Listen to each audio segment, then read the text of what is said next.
ازيكم يا حلوين؟ عاملين ايه؟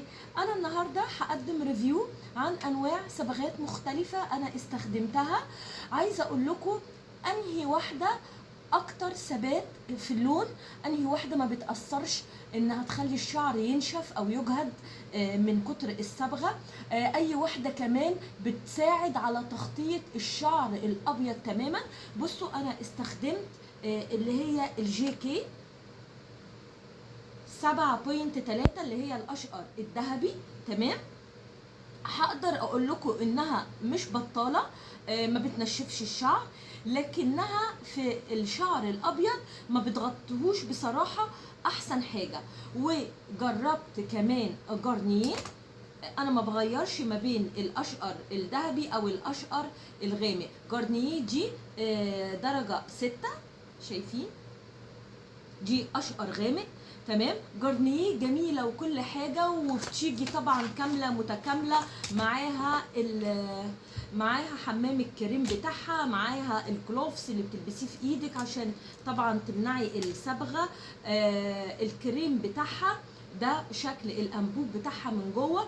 ولكن انا عندي تعليق على صبغه جارنيه، هي صراحه ممكن ما بتمشيش مع كل انواع الشعر، برضو تغطيتها للشعر الابيض مش احسن حاجه. بتنشف الشعر شويه، ده بناء عن تجربتي كذا مره. يبقى صبغه جارنيه تقريبا معادله في نفس النتيجه اللي هتديها لك جي كي. تمام كده. هنيجي بسرعه لريفيو على لوريال ميجاريل كول كافر. الكول كافر هتلاقيها باللون اللي هو الجراي ده. الكول كافر دي بقى انا عايزه اقول لكم من لوريال ميجاريل دي ما بستغناش عنها ابدا. يعني جربت كله، احاول اجرب ارجع في الاخر للوريال ميجاريل. يعني بصوا انا مستخدمه منها قد ايه، ادي انبوبه. تمام، ادي برضو جبت واحده تانيه وسعرها بقى مفاجأة، سعرها حكاية، جايباها 130 جنيه بس. تخيلي تغطية شعر أبيض تماما. بتطري الشعر، تحسي ان شعرك بعد ما بتصبغي وتغسلي تحسي انه ما تأثرش خالص، صدقوني عن تجربة. لون ثبات للون فظيع بالأشهر. وكذلك بصوا جايبة ايه منها كمان تاني. وعايزة انبهكم لحاجة في لوريال ميجاريل. خليني الاول اشوف اللون ده كان درجه كام. بصوا 7.3. ما بغيرش ما بين الاشقر الذهبي الاشقر الرمادي، ده احلى لون بياخده الشعر الكستنائي والشعر البني، بيبقى رائع.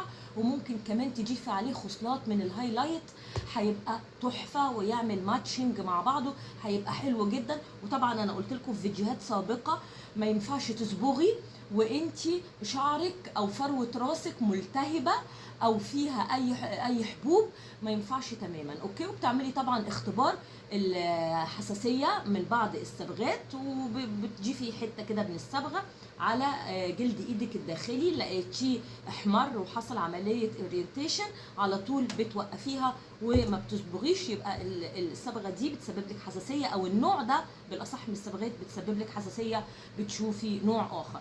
انا عايزه بس انبهكم لحاجه بالنسبه للوريال ميجاريل اللي انا يعني مجنونه بيها، بحبها قوي. بتديني لون ثابت، مش بتاثر على شعري. بتغطي لو في اي شعرات بيضه بتغطيها، رائعه رائعه جدا. في نوعين لما تيجي تشتري لوريال ميجاريل الصبغه. اوكي، في الكول كافر اللي هي متخصصه لتغطيه اي شعر ابيض عندك، هتلاقيها اللون ده لون العلبه. وفي منها علبة تانية للصبغات العادية، يعني اللي ما عندهمش شعرات بيضة او شعر ابيض. في اللون العلبة هتلاقيها لونها اورنج زي اللون ده كده. تمام، انا بس بقول لكم عشان لما تيجي تشتري لوريال ميجاريل تعرفي الفرق ما بين الرصاصي اللي هي الكول كافر، الاورنج اللي هي لون الصبغة العادي. تمام، اتمنى ان الريفيو بتاع النهارده يكون سريع. انا طبعا في ريفيو النهارده مش بتكلم على دمج الالوان ولا الالوان اللي انت عايزاها، انا بتكلم على الكواليتي بتاعه الصبغات اللي تقدري تحصلي على جوده كويسه وعلى نتيجه كويسه. فحبيت الريفيو ده عشان ما تحتاريش وانت رايحه تجيبي صبغات. قلت لك باختصار الميزه والعيب لكل صبغه فيهم، وصراحه ريكومندد ليكو اللي هي صبغه لوريال ميجاريل كول كفر. تمام، هستنى تعليقاتكم، هجاوب على كل اسئلتكم. اتمنى ان ريفيو النهارده يكون عجبكم عن انواع الصبغات اللي جابت نتيجه مع شعري، اللي ما اجهدتش شعري، اللي خلت اللون ثابت. اتمنى الفيديو يعجبكم، هستنى تعليقاتكم، اجاوب على كل اسئلتكم. يا ريت تعملوا اشتراك في القناه، لايكات كتيره وتشير للفيديو، واشوفكم في فيديو جديد مع ريفيو جديد. باي باي.